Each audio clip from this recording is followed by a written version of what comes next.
Thank you for tuning in to RTM Nation Online, where we believe that you will receive the abundance of peace, prosperity, security, stability, health, healing, and truth. If you would like to learn more about the ministry, click the link below. Also, don't forget to subscribe to the channel. Now let's get into the message. Let's pick up where we left off. We were in the book of James. We're still talking about Joshua and Achan, but we left off in the book of James, chapter 1. We're going to start at verse 9. Remember, I'm reading out of the voice version of the Bible, but if we ever change to a different version, I will definitely go back there. A quick recap of where we left off. We got to the point to where, Joshua is like, we found the stuff in this guy's tent.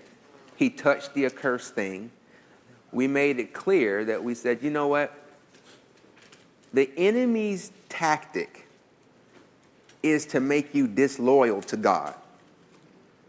But if he can't make you fully disloyal, he wants to, at a minimum, divide your loyalty. In Achan's case, Achan made God's word an option. And God cannot be an option. He has to be the only option in your life. When you're dealing with God, there is no plan B.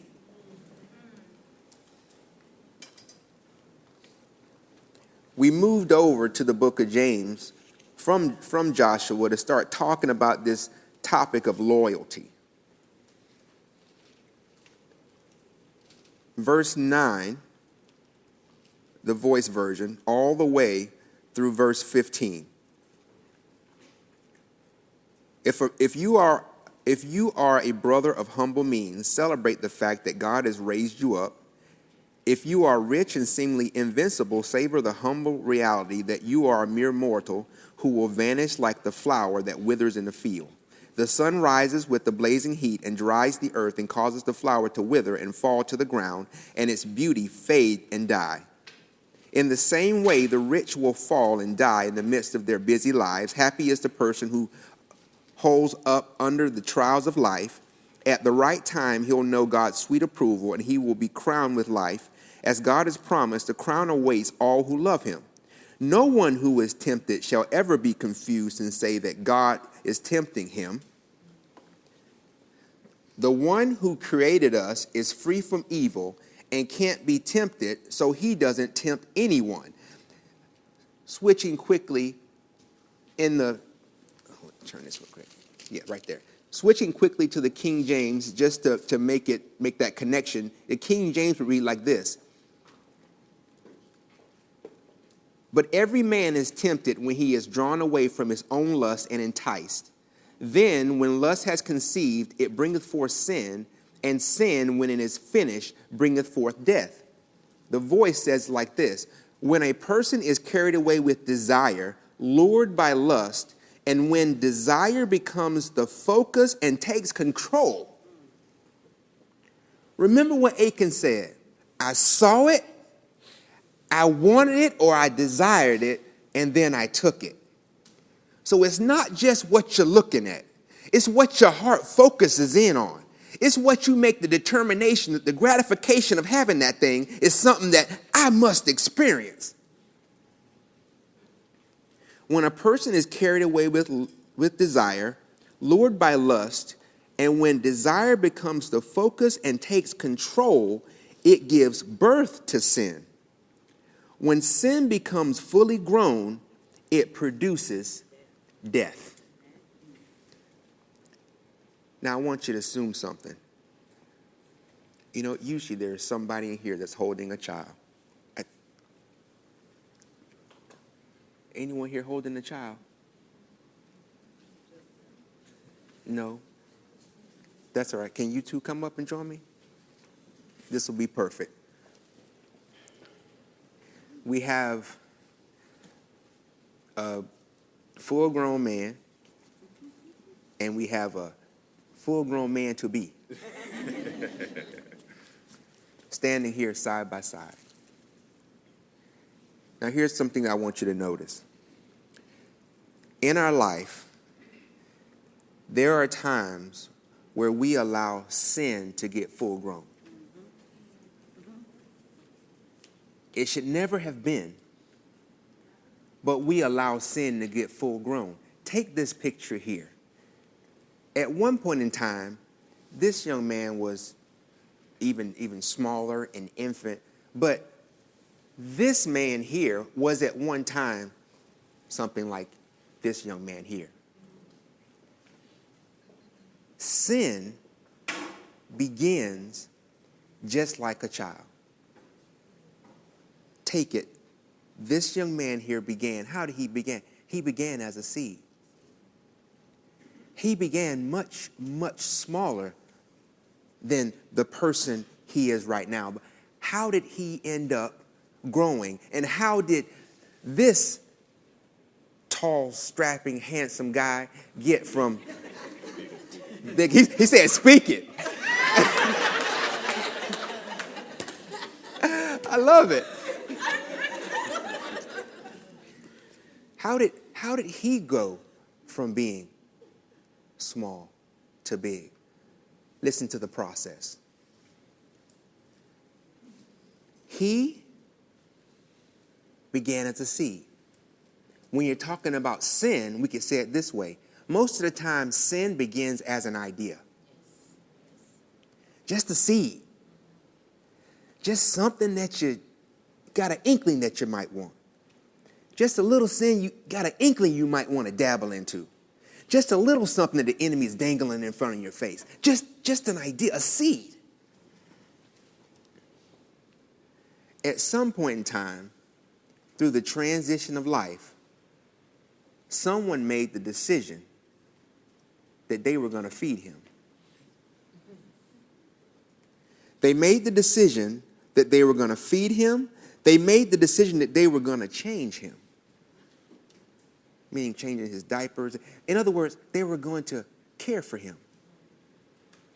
They made the decision that they were going to give him physical care. They made the decision they were going to nurture him, giving him emotional care. They made the decision that they were going to house him. They were going to give him a place to grow. Now, we're talking about a human, but don't make any mistake, we're talking about sin. When sin begins as a seed, at some point in time, somebody made the decision that they were going to feed it. Somebody made the decision that they were going to change and nurture it physically. Someone made the decision that they were going to nurture it emotionally. It began as a seed, but that seed now is having help to become full grown. Beyond that, someone made the decision that they were going to protect him. In other words, give him every opportunity to grow. If we were to sum it up, we could say it this way.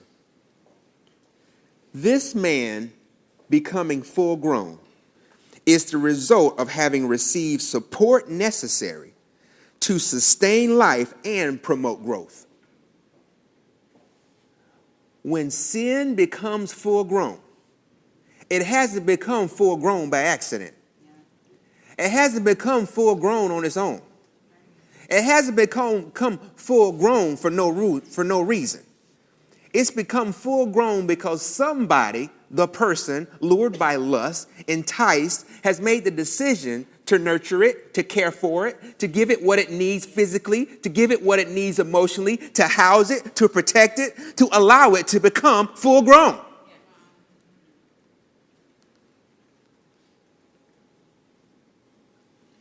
One more point, then I'll let you sit down. Thank you for standing up here so long. That sin, once it's taken root, it's a booger to get out. Once it's taken root. That's why it said sin, once it's full grown, it produces death. Why? Because a full-grown man is fully capable of destruction. As a mom, I know if you've raised children on your own, preferably you are a stellar mom, but you've likely seen mothers that have those boys that when they're younger, they don't deal with them quite right. But then when he gets to be 16, 220, he can cause some damage because you didn't deal with the seed before the seed became full grown. Sin's a man now. Sin's a full-grown woman now, making up his own mind. Sin is no longer taking orders. Sin is directing stuff.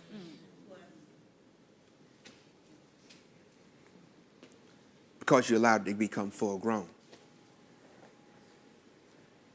Hear me out on this. In our existence, we have a lot of things that come before our eyes that entice us. A lot of things that, quite frankly, we shouldn't touch. Achan had something before his eyes, quite frankly, he shouldn't touch. We're no different. We're going to explore an example today. And prayerfully, that example gives you a visual of how we each should approach not just sin, but approach having a keen eye on what the enemy, Satan, the devil, Lucifer, is trying to do in enticing us into sin. We talked about the ripple effect.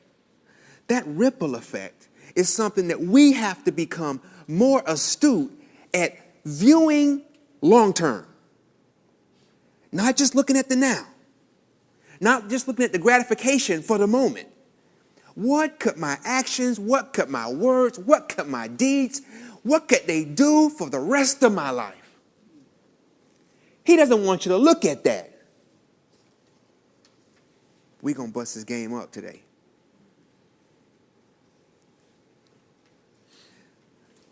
Let's start this way. Looking at a way that we can bypass all this enticement and quite frankly, not walk in Achan's footsteps. That's something we don't want to do.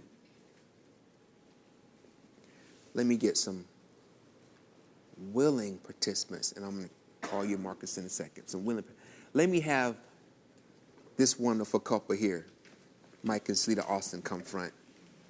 And what we're going to do, and I'll try my best to explain this for the folks who are going to hear this on audio. I'm going to put this couple on this side of the room, on this side of the podium. They're a married couple.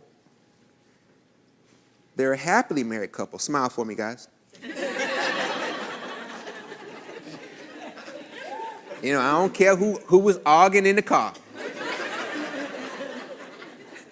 Not arguing, arguing. Smile for me. You're messing up examples and stuff. Because you mad at her or whatever.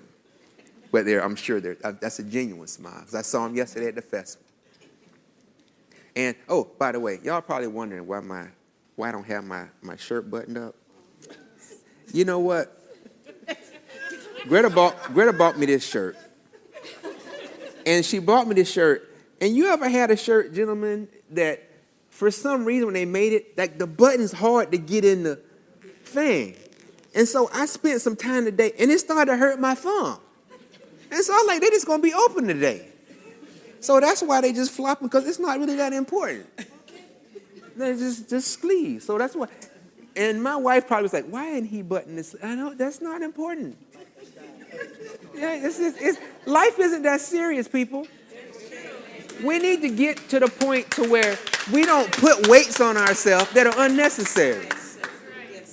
If I had something one time, I was going to do something, and I met it's like a little kid. You know how sometimes they have like Cheetos on their hand or something, and they touch the clothes, and I was like, well, I just got orange powder on my clothes. Let's go. I mean, somebody told me something once, and it completely changed the way I view things. When I first started going to like important dinners, I grew up in the country. I didn't know what, the salad fork and all this stuff. And so I was stressing. I was nervous. And so I would wait and watch what other people pick up. And I would do the same. So if they was doing it wrong, I was doing it wrong too. So I was just following them. So here I am, sitting there, and finally, I leaned out. This guy's name's Joe, still a friend to this day.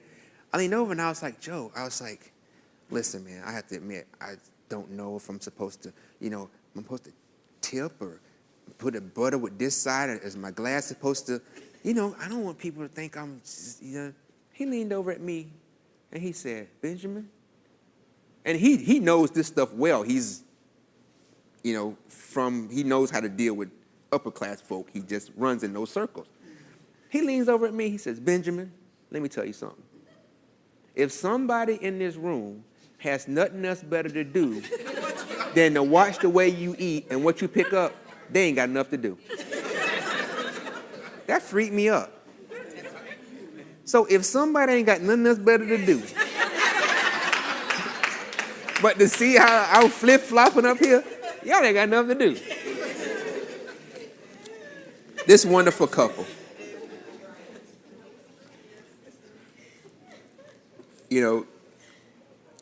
this wonderful couple here, we want to deal with several subjects, but the subject we're going to deal with first is the subject of infidelity in marriage. And we use that subject because it's not the only example, but it's just the example that has the most glaring visual of the enemy and how it works. What we're going to go through is, we said that Achan said he hid it in his tent. And we made it clear that there are things that, a lot of the time you're dealing with stuff where people try to keep it on the low, keep it on the hush. And when you're going through that kind of thing, it should be, if the Spirit of God is in you, that shouldn't feel right. That's right, man. Amen. And especially, it should just set off alarms in your head that if I'm doing something and I feel like I gotta hide it, it's gotta be something wrong with this. You shouldn't need the Holy Spirit to tell you that. As they say in my country, they end when they do that, country cussing, they foot. That was my mama when she didn't want to say a bad word. Said, you better come in here now, foot. So you're trying to hide some, foot. You know what I mean?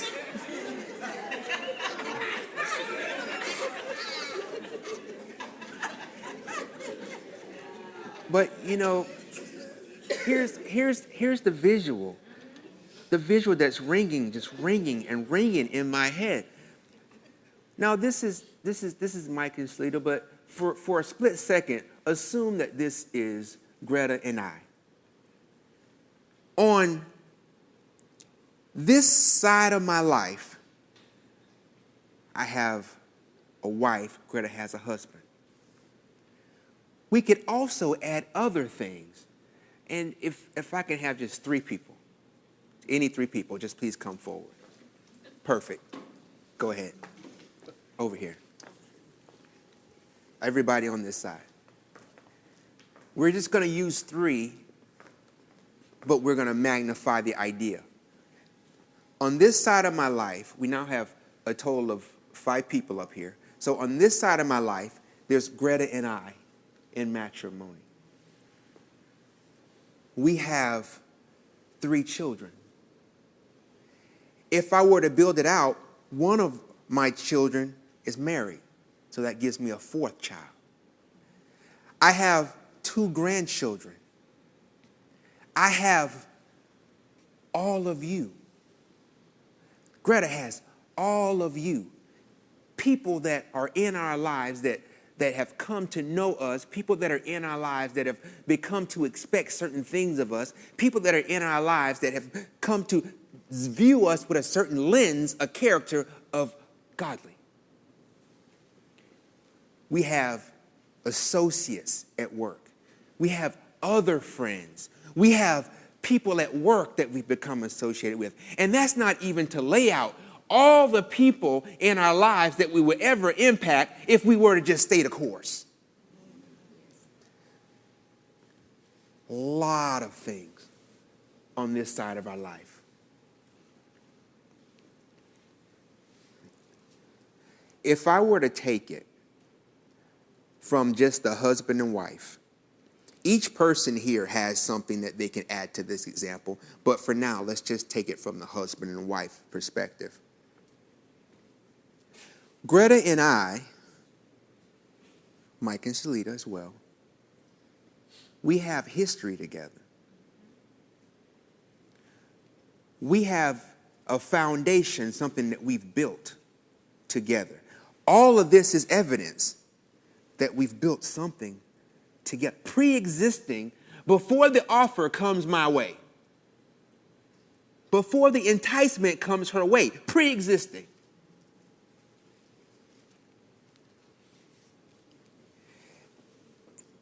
If I would allow this example to speak to the male, so in this case, it would be to Michael, or if I were standing there, it would be to me.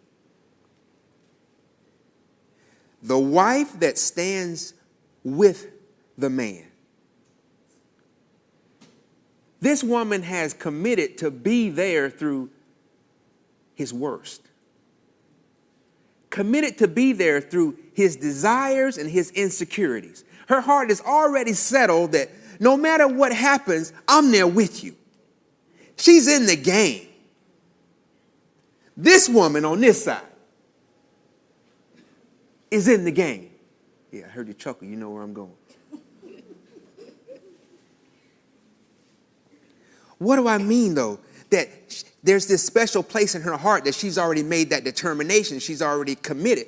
What am I saying? Here are some things I'm saying. She said that she's already committed in her heart that she's willing to support his desire to start that business. And she's willing to uplift him when he makes that crushing determination in his heart that, you know what, this thing may not be a success. She's there to lift him up. No, baby, you can do this. You can do it. It will be a success. I believe in you. She's already made the commitment that she'll give herself to him physically. Even to the point to being willing to explore his innermost fantasies with her. Just one woman. With her.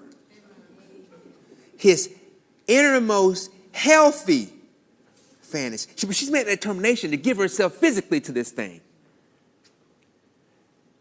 Even to the point to encouraging him through any insecurities he may have in intimacy. She's determined that she's going to do that. The woman on this side of the thing. What else has she determined? That she'll support him in being the head of the home. Not only will she support him in being the head of the home, but she will build him up if he ever feels like a failure as a husband and a father. This girl's in the game.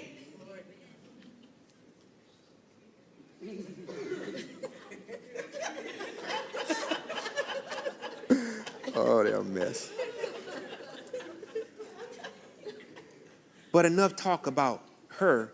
Let's talk about him, because they're good men in the marriages as well. I can testify.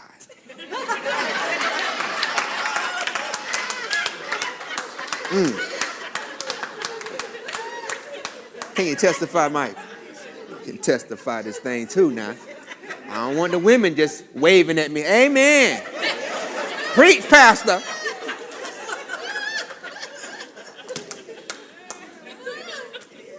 Got some men doing their thing too. What do I mean by that, though? We want to get practical. We want to give you some examples. Here's what I mean. The man has committed to be there for her. The man on this side. The man pre-existing. He's committed to be there. He was there with her, loving her, caring for her before she got the degree. Before she started her business, he was there for her. Before she lost all the weight. before she became so popular, before she became glamorous, before everybody wanted to be her friend, he was there for her in the beginning. And he committed to stick with her, the man on this side.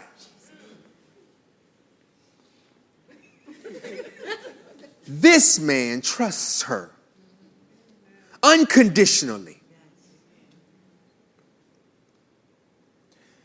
Man on this side working 2 and 3 jobs, trying to do his best to provide for her and the family. This guy. The man has it settled down deep in his heart that he's going to be true to his vow. What was his vow? You know the vow. To love this woman for better or worse, rich or poor, sickness and health, forsaking all others, being her one and only for as long as they both shall live. This guy.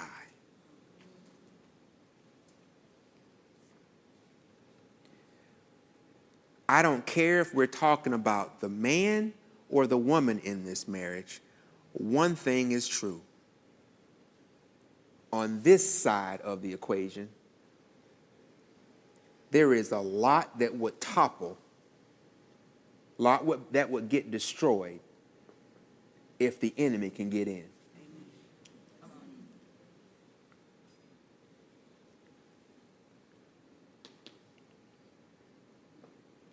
I need to introduce something.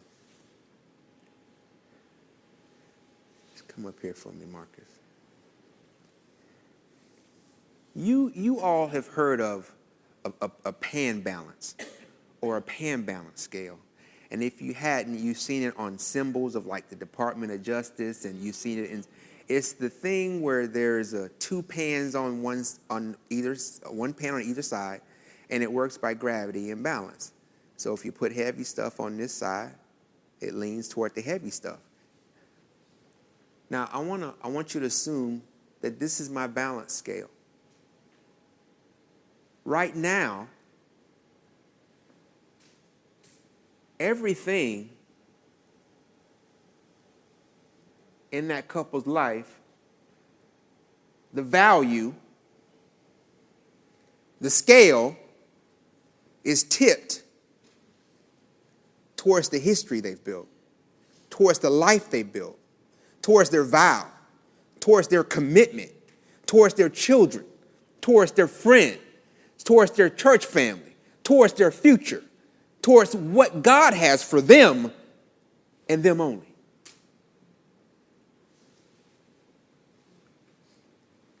But the enemy's job is to try to skew that measure. He wants to skew that measure. He wants to somehow, he's scheming somehow. He has to be able to get the person over there, the husband or the wife, to somehow see something else over there more valuable than what God has for them and their family.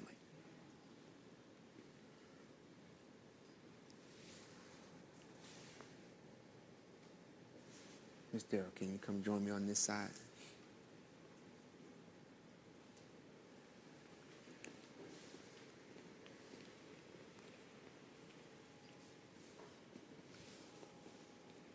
Let's take the man example first.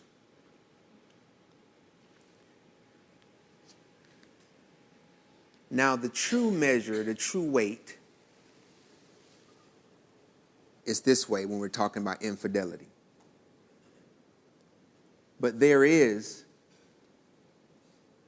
the item that the enemy is going to dangle, that the enemy is going to try to entice, that the enemy is going to try to get him, for whatever reason, something is stirring in their marriage, whether their marriage is totally healthy or not, something is going to get dangled to try to get him to step out of the benefit of staying in his covenant and come over to something that has, not you in particular, less value.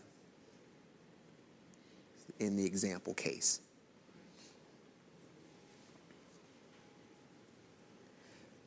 if he can somehow fog the air, somehow muddy the waters to get this gentleman to not be able to completely view or hide from him completely the ripple effect of what he's getting ready to do, of what he wants him to do, he can get him to skew the measure. Most of the time, people don't think about everything that they could lose playing the enemy's game. They don't put the proper weight on what they could lose dabbling in sin.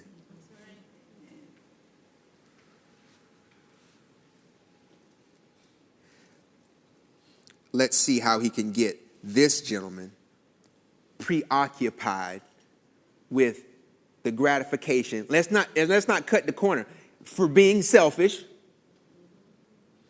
It starts with I, what I need, what I want, what I need, what I want, what I need. But you're not in this by yourself. If you want it to be in a relationship by yourself, you should stay single. Amen. That's right. Amen.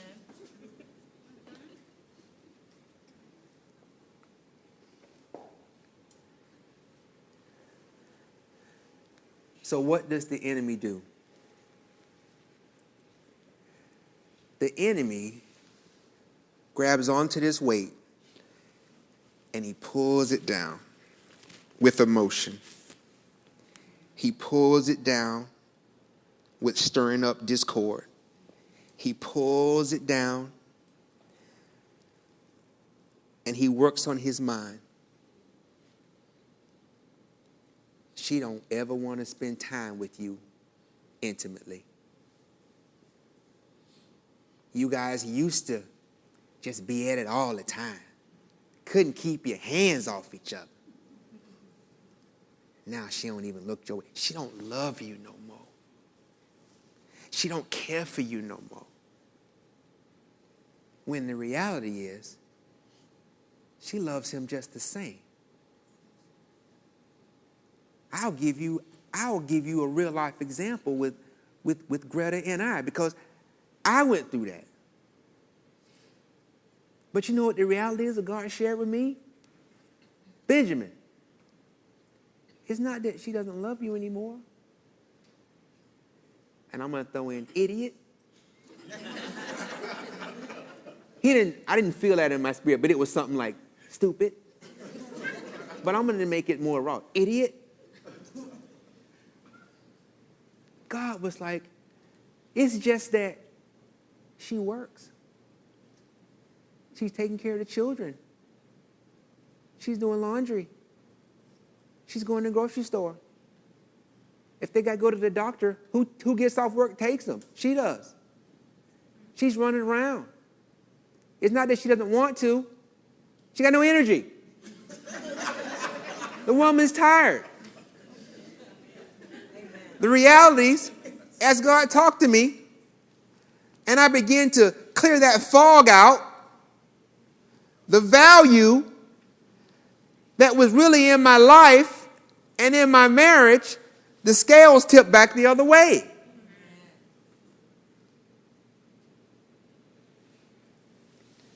Give me Mr. Vinny, come up here. Thank you. Mr. Vinny, come up here for me. For her, once again, he's holding it down with emotion. He's holding it down with insinuating what could be, not facts. Anything to get him enticed. Anything to get him to get her to take the bait. So we're working on the wife now. Here's one. He doesn't want to spend time with you anymore.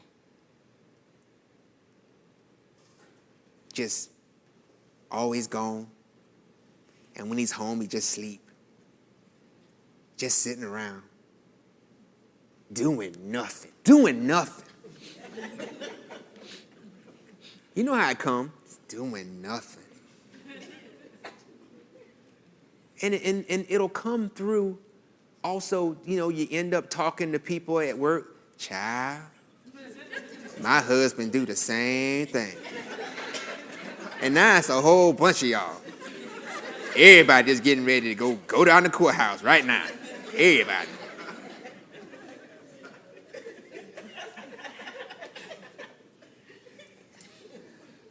But if she would let God clear the fog, if she would let God clear the air, it would be something like this. Yeah, but the reason he's not there is not because of anything ill-willed. The man's working to provide. It just so happens the job he has, unfortunately, takes him out of the state often. He's not seeing anybody else. He's just trying to provide the best he knows how for his family. He doesn't want to work 2 and 3 jobs.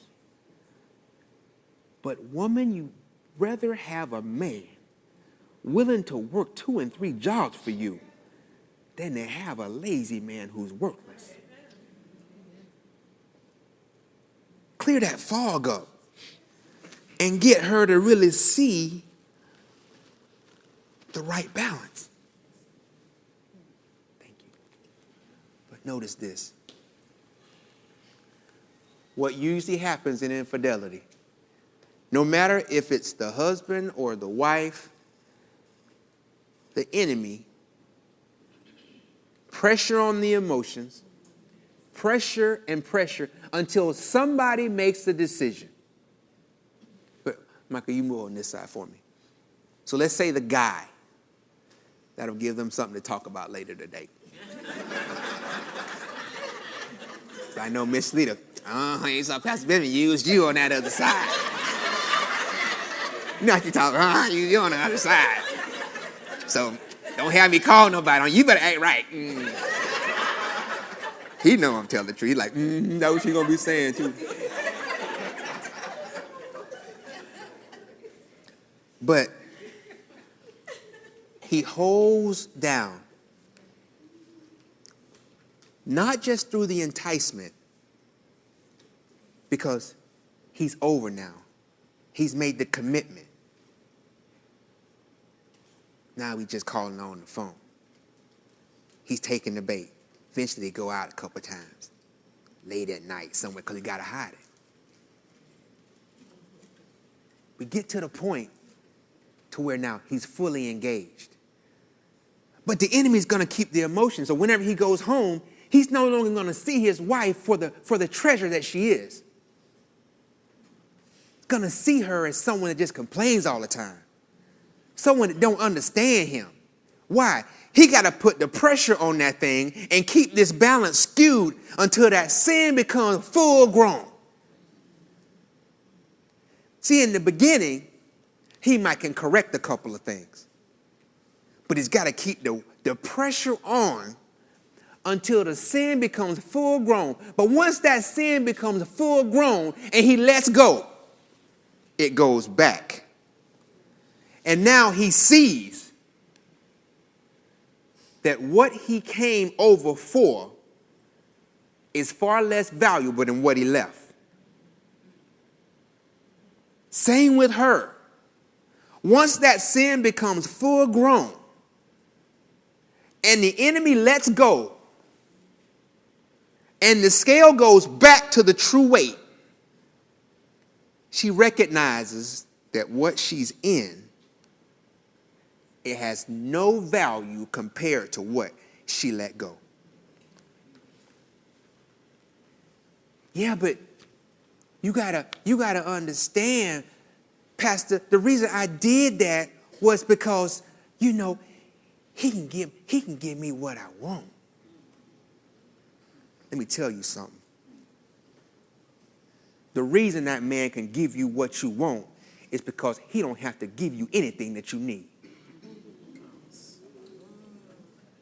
He don't have to be there for your needs. Anybody can play with a toy, but can you stick it out through the hard times? Are you there for me when I'm not feeling well? When I'm going through a healing? When I'm going through a crisis? Yeah, you can provide my wants, but I need somebody that can provide my needs and my wants. You're not committed to me. Well, you know, Pastor, the reason why I had to, just do what I had to do is because she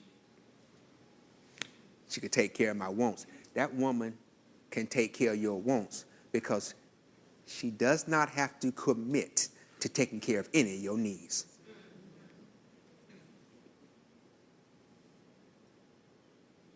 We do not release a diamond to pick up a rock.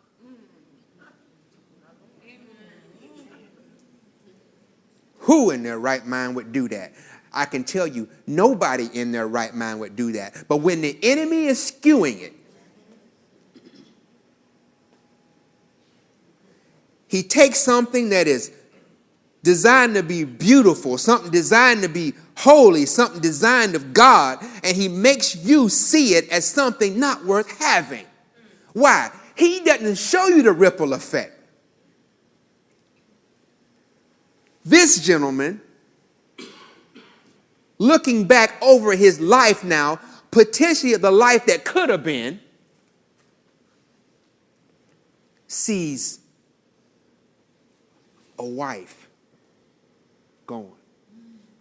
Children that loved and revered their father, now that think of him different. In my case, a whole congregation of lovely people that see me now completely different. Not only that see me different, but that sees the covenant of marriage different. Why? Because if I can't do it, was everything I said a lie? The children, my mother and father said that they love each other. Is that a lie? Okay. Your friends that looked at you and looked up to you, that got advice from you. It's the ripple effect. People that'll never be blessed by what you can bring by being someone stable in your marriage for God. It's the ripple effect. He doesn't want you to see that.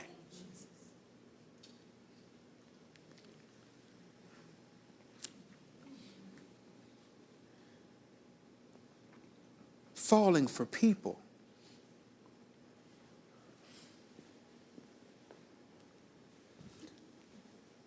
Falling for people in your life brought by the enemy, simply designed to get you to step away from what God has for your life.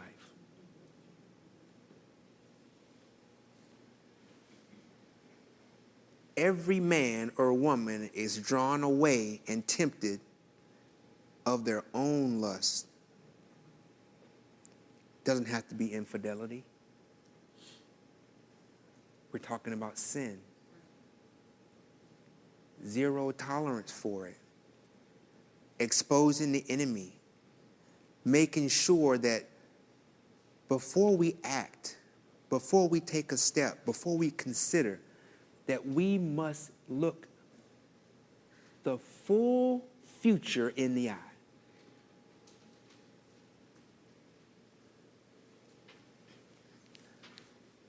We have a few more examples. I'm thinking of whether or not I want to shortcut them.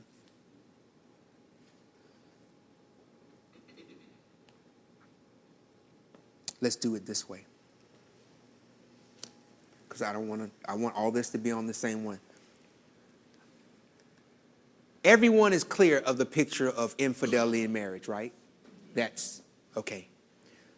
The same thing holds true of a pastor, a teacher, a coach, a professional, someone who makes a decision to commit a sinful act. There's a ripple effect. We've seen it. College coaches with young ladies and young men whose parents have entrusted them to that institution that's going to care for them, only to find out that they've been doing something that they shouldn't be doing physically with those children. At the time, not looking at the ripple effect. But when the news comes out and the enemy lets go, their whole life topples.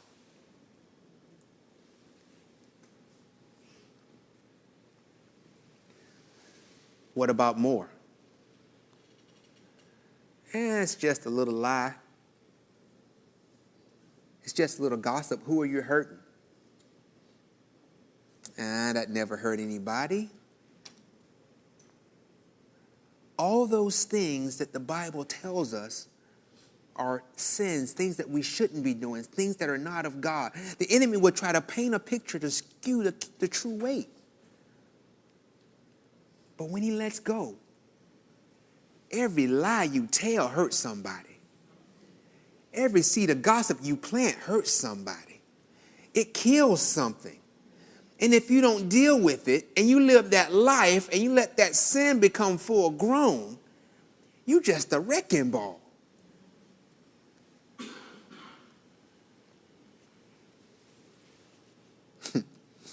Here's one.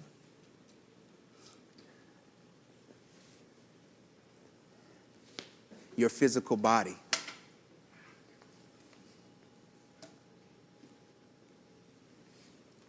This will be the last one. Your physical body. You don't have to exercise. You don't have to eat right. And what does that doctor know? Listen to this. You're healed by the stripes of Jesus. Come on. Don't think the enemy won't preach to you.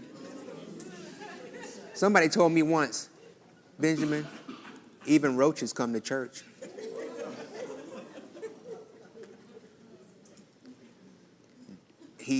What did he tell Jesus? Doesn't the Bible say? What does that doctor know? By the stripes of Jesus, you're healed. He skews the weight. But by the time he lets go, and you have a lifetime of that unhealthy habit, high blood pressure, diabetes, stress, obesity, can't walk a mile without getting tired, just all the things in life that ensue, heart pressure, kidneys, all the things that he didn't show you, you didn't consider, he fogged the image of the ripple effect.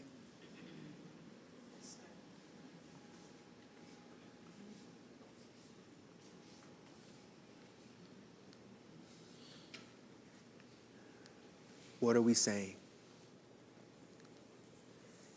Over on the right side of this pan balance is anything out of the will of God. It doesn't have to be physical, sexual, lusty, anything out of the will of God. When you compare to where God expects you to be, which is on the left side of this pan balance, the enemy wants to skew and get you to lust after the gratification either of self or something else, so that whatever you're doing over here in this mess on this right-hand side is going to become full grown. And when he lets go, everything God had for you, if you're not careful, recognize that could die. It could all end.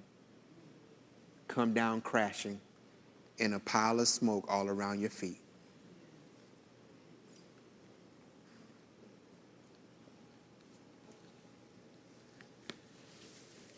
I think that's a good place to end for today. What are we after? What are we after? We're after a mindset of zero tolerance for sin. We're not going to play with it. We're not going to toy with it. We are not going to let the seed of whatever it is the enemy wants us to grow in our life, we're not going to let it take root. Remember how a child has to grow. It has to start as a seed, and somebody's got to nurture and care for that little rascal until that rascal gets to be full grown. And once it's full grown and can make its own decisions and do its own level of destruction, you got a mess on your hands.